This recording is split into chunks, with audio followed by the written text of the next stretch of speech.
حضرت انس رضی اللہ تعالیٰ عنہ کہتے ہیں ہم اللہ کے رسول جناب محمد رسول اللہ صلی اللہ علیہ وسلم کے ساتھ مسجد میں بیٹھے ہوئے تھے. ایک دیہاتی آیا اور مسجد میں پیشاب کرنا شروع کر دیا. حضرت انس رضی اللہ تعالیٰ عنہ کہتے ہیں کہ صحابہ کرام فوراً اٹھے, غصے میں آ گئے اور اس دیہاتی کو ڈانٹنے لگا, پھٹکارنے لگا. اللہ کے رسول جناب محمد رسول اللہ صلی اللہ علیہ وسلم نے کہا میرے ساتھیوں چھوڑ دو, ابھی اسے پورا پیشاب کر لینے دو. جب وہ دیہاتی پیشاب سے فارغ ہوا, اللہ کے رسول جناب محمد رسول اللہ صلی اللہ علیہ وسلم نے اس آدمی کو اپنے پاس بلایا اور کتنے پیاری بھری انداز میں اسے سمجھایا. اللہ اکبر. یہی صفت آپ کے اندر تھی کہ چند ہی سالوں میں پورے عرب میں اسلام پھیل گیا. آپ صلی اللہ علیہ وسلم نے اس دیہاتی کو اپنے پاس بٹھایا اور کہا دیکھو یہ اللہ کا گھر ہے, یہاں اللہ کی عبادت کی جاتی ہے, یہاں قرآن پڑھا جاتا ہے, یہاں ذکر و اذکار کی جاتی ہے, یہ پیشاب کی جگہ نہیں ہے. کتنی محبت بھری انداز میں آپ نے اسے سمجھایا.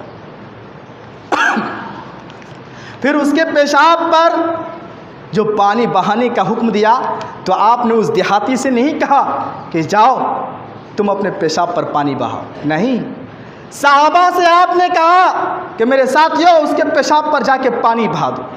اللہ اکبر. کیا سمجھانے کا اسلوب تھا. یہی وجہ ہے کہ اللہ کے رسول صلی اللہ علیہ وسلم کی دعوت فوراً لوگوں کے دلوں پر اثر کر جاتی تھی.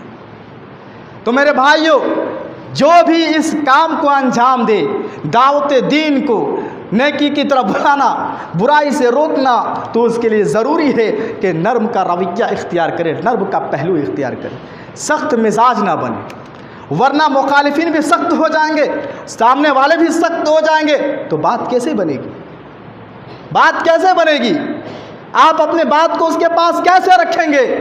اس لیے ضروری ہے کہ نرم دل, اپنے دلوں کو نرم کریں, اپنے دلوں کو نرم کریں, نرم مزاجی اختیار کریں. دیکھیے ہماری دعوت پر لوگوں کے دلوں پر کیسے اثر ہوتی ہے.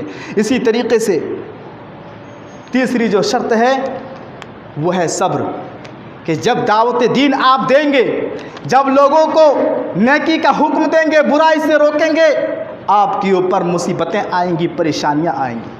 جیسا کہ میں نے کہا انبیاء کرام علیہ الصلوۃ والسلام پر مصیبتیں آئیں, صحابہ کرام پر مصیبتیں آئیں, لہٰذا جو شخص یہ کام انجام دے گا اس کے اوپر مصیبتیں آ سکتی ہے. اسی لیے اللہ تبارک و تعالیٰ نے سورہ لقمان میں لقمان علیہ الصلوۃ والسلام کی نصیحت کو ذکر کرتے ہوئے فرمایا. لقمان علیہ الصلوۃ والسلام نے اپنے بیٹے کو نصیحت کرتے ہوئے کہا تھا میرے بیٹے نماز قائم کرتے رہنا, نیکی کی طرف لوگوں کو بلاتے رہنا, برائیوں سے روکتے رہنا.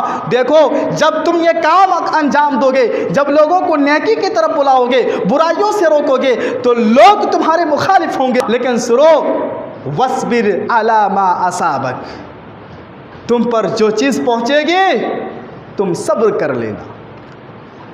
تو اس کام کو جو انجام دیں گے, امر بالمعروف و نہی عن المنکر کا فریضہ انجام دیں گے, اس کے لیے شرط ہے کہ صبر کا دامن تھامے رکھے, صبر کی رسی کو پکڑے رکھے. اسی طریقے سے چوتھی شرط اور آخری شرط بڑا ہی اہم شرط ہے, ہر ایک کے اندر یہ شرط ہونی چاہیے.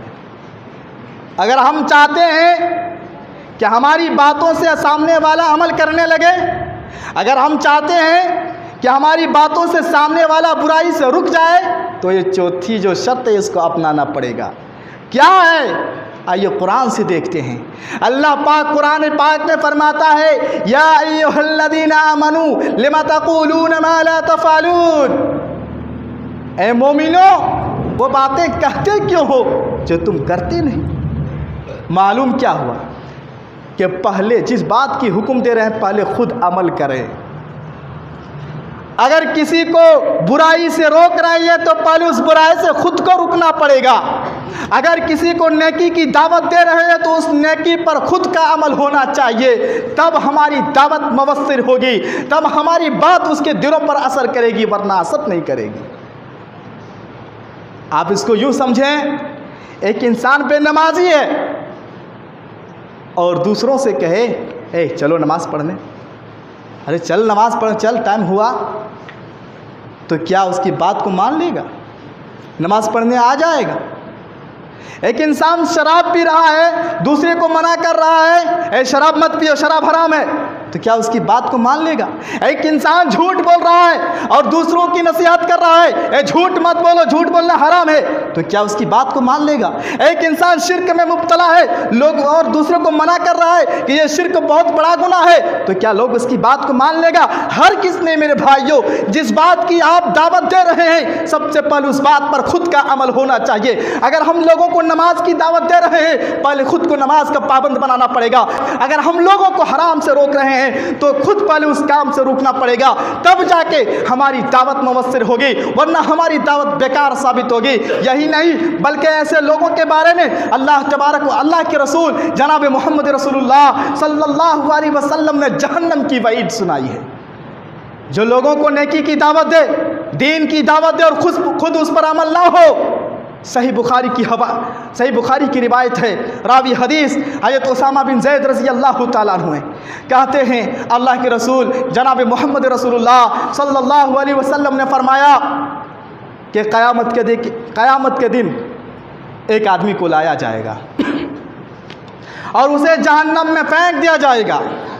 جہنم میں جاتے ہی اس کے پیٹ میں جو اتڑیاں ہیں باہر آ جائے گی اور وہ ایسے چکر لگائے گا جیسے گدھا چکی کے ارد گرد چکر لگاتا ہے۔ پھر اہل جہنم اس کے پاس اکٹھا ہوں گے، جمع ہو جائیں گے اور اس سے پوچھیں گے تم جہنم میں کیوں آ گئے؟ کیا تم وہ نہیں ہو جو نیکی کا حکم دیتے تھے، برائی سے روکتے تھے؟